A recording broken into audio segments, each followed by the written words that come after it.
محترم ناظرین، corona virus سے بچاؤ کے لیے اللہ کے نبی صلی اللہ علیہ وسلم کے مسنون اعمال میں سے ایک عمل یہ تھا کہ آپ گھر سے نکلتے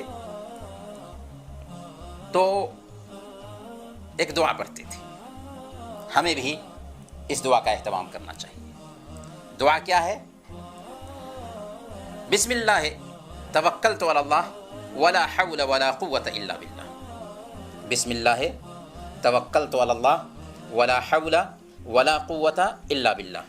سنن ابی داؤد کی روایت ہے، اللہ کے نبی صلی اللہ علیہ وسلم نے فرمایا کہ جب ایک آدمی اپنے گھر سے نکلتے ہوئے یہ کہتا ہے بسم اللہ توکلت علی اللہ ولا حول ولا قوت الا باللہ، تو اس وقت اس سے کہا جاتا ہے ہدیت و کفیت و عقیت، تجھے ہدایت دے دی گئی، اللہ تیرے لیے کافی ہوا اور تو بچا لیے گئے۔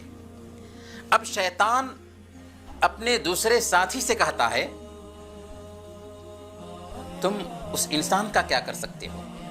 کیف لک برجل قد ہدی و عقی و کفی، آخر اس انسان کا تم کیا کر سکتے ہو جس کو ہدایت دے دی گئی ہو، جو بچا لیا گیا ہو اور جس کے لیے اللہ کافی ہو گیا ہو۔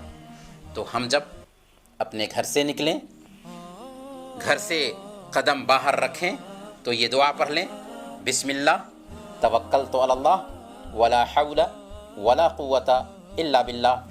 ہمارے لیے کہا جائے گا قد ہدیت و کفیت و عقیت، تجھے ہدایت مل گئی، اللہ تیرے لیے کافی ہو گیا اور تو بچا لیے گئے۔ برت کے دیکھیے۔ وصلی اللہ علی نبینا محمد وعلی آلہ وصحبہ اجمعین۔